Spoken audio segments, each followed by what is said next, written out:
تو اس محرم الحرام کی جو فضیلت ہے بہت بڑی فضیلت والی مہینہ ہے. اس مہینہ کے اندر کرنے کے کام کیا ہے؟ Thanks for watching. Don't forget to like, comment, share and subscribe to Maulana Habibullah Rouhani Official. اس دنیا کو بنانے سے پہلے اللہ رب العزت نے اس کائنات کو بنانے سے پہلے رب العزت نے ان 4 مہینوں کو حرمت والی مہینہ یعنی عظمت اور فضیلت والی مہینہ فرمایا. تو اس محرم الحرام کی جو فضیلت ہے بہت بڑی فضیلت والی مہینہ ہے. اس مہینہ کے اندر کرنے کے کام کیا ہے؟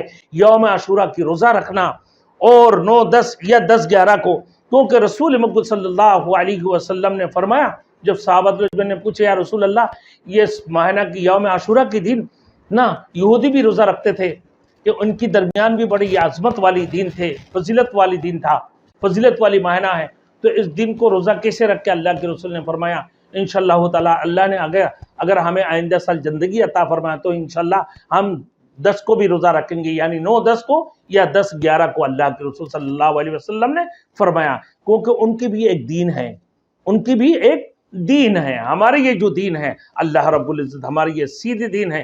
اللہ کے رسول نے فرمایا یہ امت محمدی کے لیے 2 روزہ رکھی جائے تاکہ یہودیوں کے ساتھ ان کی مشابہ نہ ہو. تو لہٰذا مسلمان جب روزہ رکھے نا تو پھر 2 روزہ رکھے، یعنی 9 10 کو یا 10 یا 11 کو یہ 2 روزہ رکھے. اس میں بھی اللہ رب العزت نے یوم عاشوراء کے دن نا روزہ رکھنے کو بھی بہت بڑی فضیلت ہے، بہت بڑی فضیلت فرمایا. پھر فرمایا گھر والوں پر خرچ میں وسعت رکھنا، یہ بھی بہت بڑی فضیلت ہے کہ نفلی عبادات کثرت سے کرنا، یہ بھی کرنے کی کام ہے، بہت بڑی فضیلت ہے.